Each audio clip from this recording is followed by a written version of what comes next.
RS football ഫാമിന്റെ പുതിയ വീഡിയോയിലേക്ക് എല്ലാ മാന്യപ്രേക്ഷകർക്കും സ്വാഗതം. നമ്മൾ ഇന്ന് സംസാരിക്കാവുന്ന ഫിഫ പുറത്തുവിട്ട പുതിയ മെൻസ് ഫുട്ബോൾ റാങ്കിങ്ങിനെ കുറിച്ചാണ്. 1 മുതൽ 20 വരെ റാങ്കിങ്ങിനെ കുറിച്ചാണ് നമ്മൾ ഈ വീഡിയോ സംസാരിക്കാൻ പോകുന്നത്. ജൂലൈ 10-ാം തീയതിയാണ് ഫിഫ റാങ്കിങ് അപ്ഡേഷൻ ആയിട്ടുള്ളത്.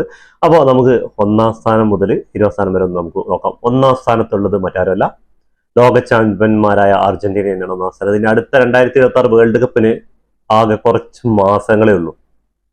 ചങ്ങായിമാര് 1-ാം സ്ഥാനത്ത് ഇങ്ങനെ തുടർന്നുകൊണ്ടിരിക്കുന്നത് 2, 3, 4 സ്ഥാനങ്ങൾ, അതേപോലെ 10 സ്ഥാനങ്ങൾ വരെ ഇങ്ങനെ സ്ഥാനങ്ങൾ മറിഞ്ഞ് മാറ്റിയൊക്കെ വന്നുകൊണ്ടിരിക്കുന്നുണ്ട്. പക്ഷെ 1-ാം സ്ഥാനം അരക്കിട്ട് ഉറപ്പിച്ചിരിക്കണം ലയണൽ സ്കലോണിയുടെ അർജന്റീന.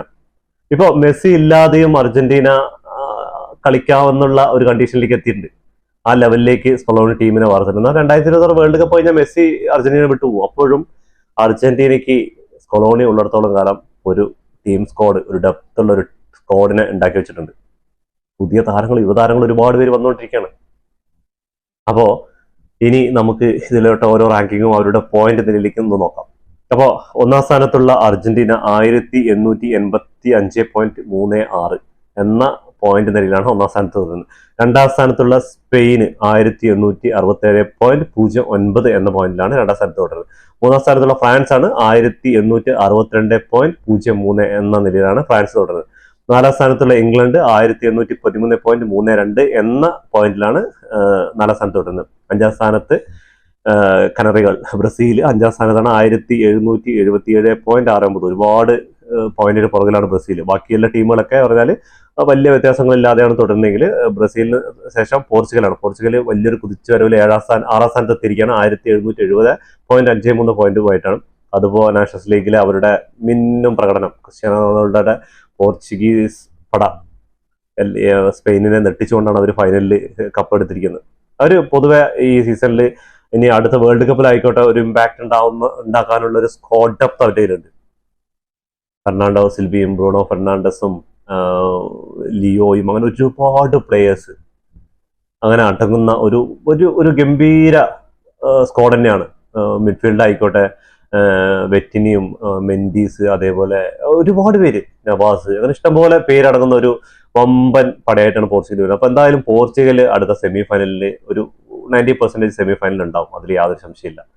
അപ്പോൾ അടുത്ത 8-ാം സ്ഥാനത്തിലേക്ക് നമുക്ക് വരികയാണെങ്കിൽ ബെൽജിയം, 7-ാം സ്ഥാനത്ത് നെതർലാൻഡ് ഉണ്ട്. നെതർലാൻഡ് താഴോട്ട് വന്നിരിക്കുകയാണ് 1758.18 പോയിന്റുമായിട്ട് നെതർലാൻഡ് താഴോട്ട് വന്നിരിക്കുകയാണ്.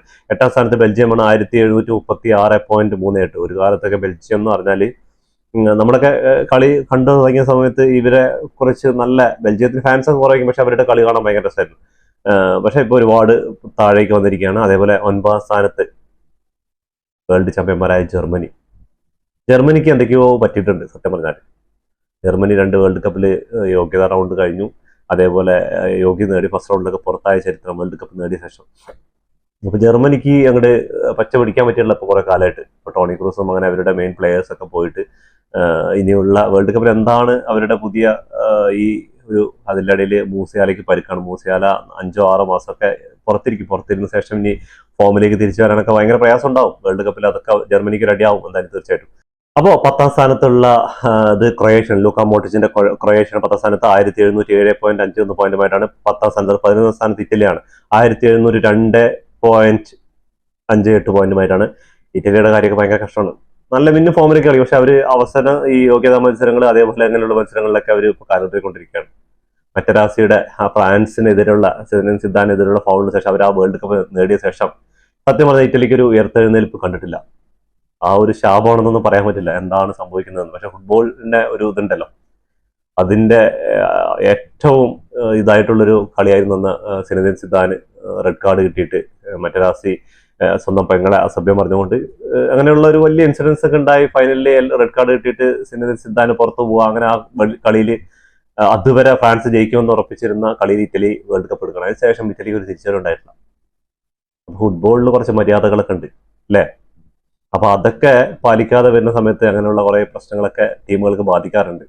അതിനുശേഷം നമുക്ക് 12ാം സ്ഥാനത്തുള്ളത് മൊറോക്കോ ആണ്. മൊറോക്കോ 1698.7 2 പോയിന്റുമായിട്ട് മൊറോക്കോ ഉണ്ട് 12ാം സ്ഥാനം. മൊറോക്കോന്റെ ഒരു വല്ലാത്തൊരു കഴിഞ്ഞ വേൾഡ് കപ്പിലായിക്കോട്ടെ, അവരുടെ ഒരു സ്കോഡ് ഡെപ്തും കാര്യങ്ങളൊക്കെ, അവരുടെ ഒരുപാട് പ്ലേയേഴ്സ്. ഇപ്പോൾ ഇനി എന്തായാലും അടുത്ത വേൾഡ് കപ്പിൽ ഒരു മിന്നും പ്രകടനം കാഴ്ചവെക്കാനുള്ള സ്കോഡ് ഡെപ്ത് ഉണ്ട് അവരുടെ കയ്യിൽ, മൊറോക്കോന്റെ കയ്യിൽ. ഇംഗ്ലീഷ് പ്രീമിയർ ലീഗ് ആയിക്കോട്ടെ, സ്പാനിഷ് ലീഗ് ആയിക്കോട്ടെ, ഒരുപാട് ലീഗുകളിൽ അവർ കളിക്കുന്നവരുടെ പ്ലേയേഴ്സ്. അതേപോലെ 13ാം സ്ഥാനത്ത് മെക്സിക്കോ ഇപ്പോൾ അമേരിക്കനെ പരാജയപ്പെടുത്തിയിട്ട് ട്രോഫി നേടിയിട്ടുണ്ട്. അപ്പോൾ തീർച്ചയായിട്ടും മെക്സിക്കോയ്ക്കും, അതേപോലെ 14ാം സ്ഥാനത്ത് ലാറ്റിൻ അമേരിക്കൻ മന്മാരെ കൊളംബിയ ഉണ്ട് 1679 പോയിന്റുമായിട്ട്. 15ാം സ്ഥാനത്ത് USA ഉണ്ട്. USA അടുത്ത 2026 വേൾഡ് കപ്പിലെ ഹോസ്റ്റ് കൺട്രിയൊക്കെയാണ്, പക്ഷെ അവരെല്ലാം തന്നെ യോഗ്യത നേടിയിട്ടുണ്ട്. അതേപോലെ തന്നെ 16ാം സ്ഥാനത്ത് ഉറുഗ്വയാണ് 1670 പോയിന്റുമായിട്ട് ഉറുഗ്വയുണ്ട്. 17ാം സ്ഥാനത്ത് ജപ്പാൻ 1600, ഏഷ്യൻ ശക്തികളായ ജപ്പാൻ 1641 പോയിന്റുമായിട്ട് ജപ്പാനുണ്ട്. 18ാം സ്ഥാനത്ത് സെനഗലാണ് 1635 പോയിന്റുമായിട്ട്.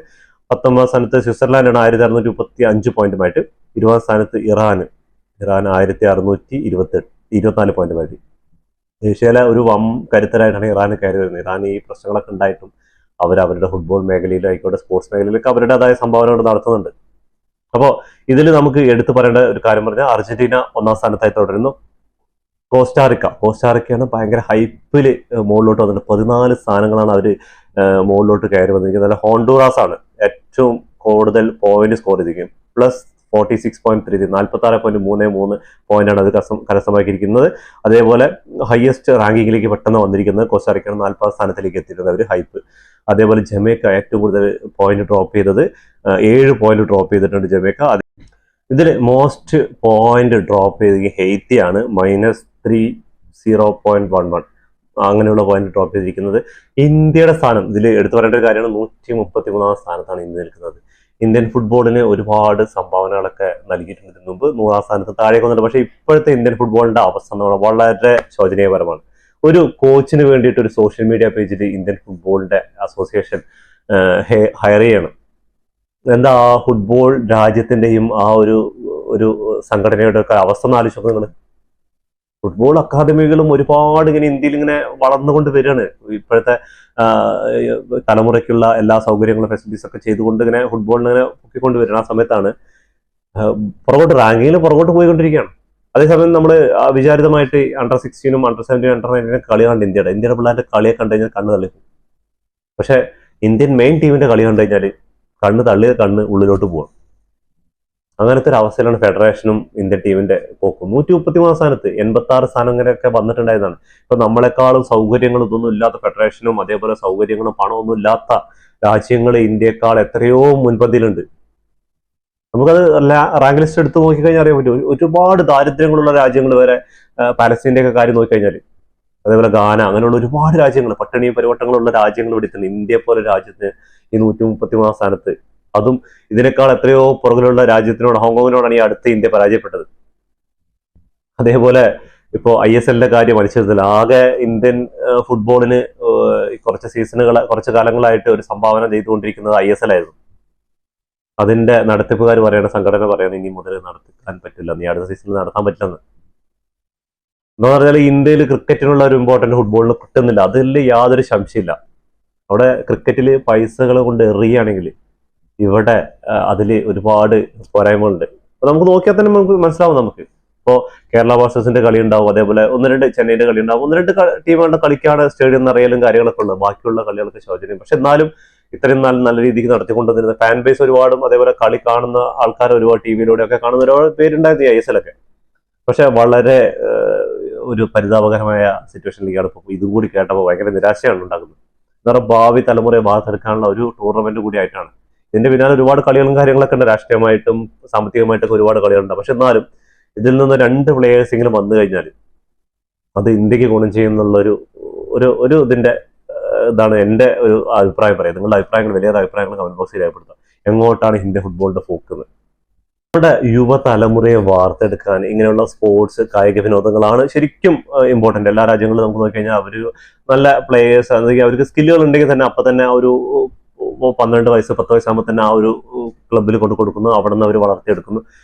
നമ്മുടെ രാജ്യങ്ങളിൽ എന്ന് പറഞ്ഞാൽ, നമ്മുടെ ഇന്ത്യ പോലുള്ള രാജ്യത്തിൽ ഇതിനുള്ള ഒരുപാട് ഫെസിലിറ്റീസും കാര്യങ്ങളൊക്കെ ഉണ്ട്. പക്ഷെ അതൊന്നും നല്ലപോലെ ഗവൺമെന്റ് ഉപയോഗപ്പെടുത്താനുള്ള നമ്മൾ നോക്കിയാൽ തന്നെ അറിയാൻ പറ്റും. നമ്മുടെ ഓരോ പഞ്ചായത്തുകളിലും ഓരോ ഗ്രൗണ്ട്, ഉണ്ടാക്കാനുള്ളൊരു ഇതുണ്ടെങ്കിൽ നമ്മുടെ പിള്ളേർ ഇപ്പോൾ കളിക്കാൻ സ്ഥലങ്ങളില്ലാതെ ബുദ്ധിമുട്ടാണ് അല്ലെ.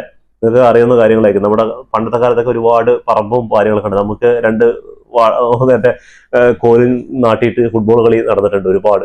ഈ പൊട്ടിയ ബോൾ കൊണ്ടൊക്കെ ഇപ്പൊ പക്ഷെ ബോൾ വാങ്ങിക്കാനും എല്ലാത്തിനും സൗകര്യങ്ങളുണ്ട് പിള്ളേർക്ക്. പക്ഷെ അവർക്ക് കളിസ്ഥലങ്ങളില്ല. അപ്പൊ ഈ കളിസ്ഥലങ്ങൾ നമ്മുടെ ഓരോ പഞ്ചായത്തിലും നമ്മുടെ ഭരണാധികാരികൾ ചെയ്യേണ്ട കാര്യങ്ങളാണ്. എന്താ പറയുക, നമ്മുടെ തലമുറ ഇതിന്നൊക്കെ പോയിക്കൊണ്ടിരിക്കണം, പുറത്ത് പോയിക്കൊണ്ടിരിക്കും. ഇപ്പൊ സ്കൂൾ ഗ്രൗണ്ടുകൾ അല്ലെങ്കിൽ ടർഫുകളിലൊക്കെ പോയി കളിക്കുക എന്ന് പറഞ്ഞാൽ 1000, 1500 മുടക്കിയിട്ട് കളിക്കാൻ എല്ലാവരെ കൊണ്ട് സാധിക്കുന്ന കാര്യമല്ല. ചില വീട്ടുകൾ സാമ്പത്തികമായിട്ടൊക്കെ ബുദ്ധിമുട്ടുണ്ട്. അപ്പൊ അവർക്ക് വേണ്ടി പഞ്ചായത്ത് തലത്തിൽ ഓരോ പഞ്ചായത്തിനും ഓരോ ഗ്രൗണ്ട് വെച്ചിട്ട് ഉണ്ടാക്കി കൊടുക്കുകയാണെങ്കിൽ അത് നമ്മുടെ തലമുറയ്ക്ക് ഒരുപാട് ഉപകാരം ചെയ്യും അല്ലേ. നിങ്ങളുടെ അഭിപ്രായങ്ങളൊന്ന് പറയണേ. പിന്നെ നമ്മുടെ തലമുറ വഴിതെറ്റിങ്ങനെ പോവാതിരിക്കാനൊക്കെ ഈ സ്പോർട്സ് പരമായിട്ട് എന്താ പറയുക, നമ്മുടെ മക്കളെ ഒരു സ്പോർട്സ് എന്നൊരു ഇതിലേക്ക്, അല്ലെങ്കിൽ അത്ലറ്റിക്സ്, അല്ലെങ്കിൽ സ്പോർട്സ്, ഫുട്ബോൾ, ക്രിക്കറ്റ് അങ്ങനെയുള്ള കായിക വിനോദങ്ങളിൽ അവരെ എൻകറേജ് ചെയ്യിപ്പിക്കുക. അപ്പൊ നമുക്ക് അതിലൂടെ അതിൽ കോൺസെൻട്രേഷൻ ചെയ്യും. അവരുടെ ശരീരം, അവരുടെ ഉറക്കം, അങ്ങനെയുള്ള കാര്യങ്ങളൊക്കെ മറ്റുള്ള ഇതൊക്കെ. ഇപ്പോൾ ഒരുപാട് പേര് മൊബൈലിൽ അഡിക്റ്റ് ആണ്, മൊബൈൽ ഗെയിംസുകൾക്ക് അഡിക്റ്റ് ആണ്. ഞാൻ എൻ്റെ മക്കളോടൊന്നും നമ്മൾ തീർച്ചയായിട്ടും നിങ്ങൾ കളിക്കാൻ പറ്റും, കളിച്ചോ, വിരോധമില്ല, എത്ര നേരം പോയി കളിച്ചിട്ട് വന്നോ, ആ എനർജി ലോസ് ആയാലും കുഴപ്പമില്ല. പക്ഷെ മൊബൈലിൽ ഗെയിം കളിക്കാൻ ഞാൻ ഒരിക്കലും അനുവദിക്കില്ല. എന്താ കാരണം എന്ന് പറഞ്ഞാൽ അത് തീർച്ചയായിട്ടും അത് വേറൊരു തലത്തിലേക്കാണ് പോവുക.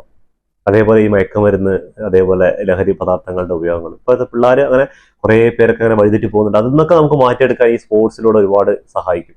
അപ്പോൾ തീർച്ചയായിട്ടും നിങ്ങളുടെ അഭിപ്രായങ്ങൾ ഇതിൽ കമന്റ് ബോക്സിൽ രേഖപ്പെടുത്താം. ഫുട്ബോൾ ലോകത്തെ പുതിയ വിശേഷങ്ങളുമായി വീണ്ടും കാണാം. ഈ വീഡിയോ ഇഷ്ടപ്പെട്ടാൽ ലൈക്ക് ചെയ്യുക, ഷെയർ ചെയ്യുക, സബ്സ്ക്രൈബ് ചെയ്യുക. സബ്സ്ക്രൈബ് ബട്ടൺ അടുത്തുള്ള ബെല്ലൈക്കൺ ഒന്ന് ക്ലിക്ക് ചെയ്ത് ഞങ്ങൾ പുതിയ വീഡിയോകൾ നോട്ടിഫിക്കേഷൻ എത്തിച്ചിരുന്നതാണ്.